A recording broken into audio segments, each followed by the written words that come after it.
ಕೃಷ್ಣ ಕೊಲೆಗಾರನಾದನೆ. ಅಬ್ಬಾ ಅವನ ಸೊಕ್ಕೆ ಬರಲಿ ಆತ, ಸರಿಯಾಗಿ ವಿಚಾರಿಸಿಕೊಳ್ಳುತ್ತೇನೆ. ಇರಲನಕ ಗೋವಿಂದನೋ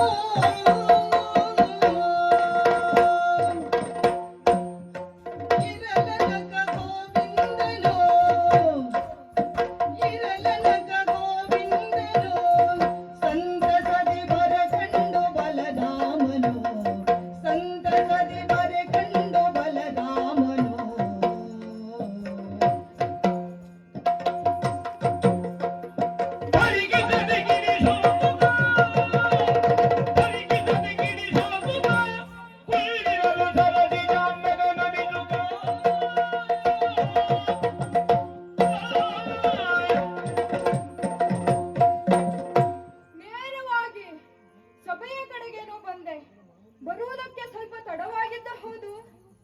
ಬಂದಂತಹ ನಾನು ಇಲ್ಲಿಯ ವಾತಾವರಣವನ್ನು ಗಮನಿಸ್ತಾ ಇದ್ದೇನೆ. ವಾತಾವರಣ ಎನ್ನುವುದು ಒಂದು ರೀತಿಯಲ್ಲಿ ಬಿಸಿ ಇದ್ದದ್ದು ಹೌದು. ಹಾಗಾದ್ರೆ ಹಾಗೇ ಬರುವಾಗ ನನ್ನ ಅಣ್ಣನನ್ನು ಗಮನಿಸಿದ್ದುಂಟು. ಅಣ್ಣನ ಮುಖ ಕೆಂಪು ಮಾಡಿಕೊಂಡಿದ್ದಾನೆ. ಹಾಗೆ ಅಷ್ಟೇ ಅಲ್ಲ ಸ್ವಾಮಿ, ಕಣ್ಣುಗಳಲ್ಲಿ ಗಿಡಿಸುವ ಸುತ್ತ ಕುಳಿತುಕೊಂಡಿದ್ದಾನೆ ಅಣ್ಣ. ಅಣ್ಣನಿಗೆ ಸಿಟ್ಟು ಬಂದಿದೆ ಎನ್ನುವುದಾಗಿ ಗೊತ್ತಾಯ್ತು. ಹಾಗಾದ್ರೆ ಆ ಸಿಟ್ಟು ಬಂದಂತಹ ಕಾರಣ ಏನು? ಅದಕ್ಕೊಂದು ಬಲವಾದ ಕಾರಣ ಏನೆಂದು ಬೇಕಲ್ಲ. ಹಾಗಾದ್ರೆ ನೇರವಾಗಿ ಅವನಲ್ಲೇ ಹೋಗಿ ಕೇಳುವುದಾ? ಸರಿಯಾಗುವುದಿಲ್ಲ. ಹಾಗಾಗಿ ಮೊದಲಿಗೆ ತಮ್ಮನಾಗಿರುವಂತಹ ನಾನು ನನ್ನ ಅಣ್ಣನಲ್ಲಿಗೆ ಹೋಗಿ ಗೌರವವನ್ನ ಸಲ್ಲಿಸ್ತೇನಂತೆ. ನೋಡೋಣ, ಆಗಲಾದರೂ ಏರಿದ ಬಿಸಿ ಎನ್ನುವುದು ಇಳಿಯುತ್ತದೋ ಹೇಳಿ.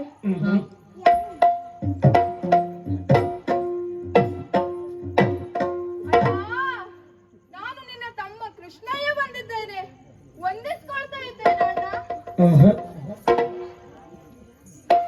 ವಾಸ್ತು ಸರಿ ಇಲ್ವಲ್ಲ?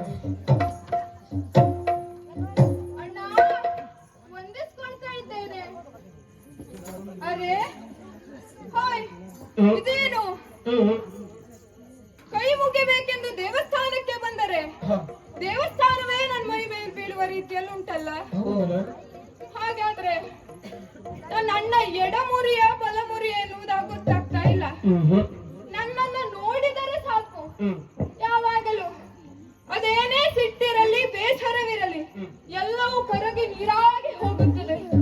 ಆದ್ರೆ ಇಂದು ಹಾಗಲ್ಲ. ನನ್ನಣ್ಣ ನಾನು ಬಂದಿದ್ದರೂ ನನ್ನ ನಮಸ್ಕಾರವನ್ನ ತಿರಸ್ಕಾರ ಮಾಡ್ತಾ ಇದ್ದಾನೆ. ಯಾಕಾಗಿರಬಹುದು? ನೋಡೋಣ. ಒಂದೇ ಬಾರಿ ಎಲ್ಲವೂ ಸಾಧ್ಯವಾಗ್ಲಿಕ್ಕಿಲ್ಲಲ್ಲ. ಮತ್ತೊಮ್ಮೆ ಪ್ರಯತ್ನ ಮಾಡಿ ನೋಡ್ತೇನಂತೆ. ಪ್ರಯತ್ನ ಮಾಡಿ ನೋಡೋಣ.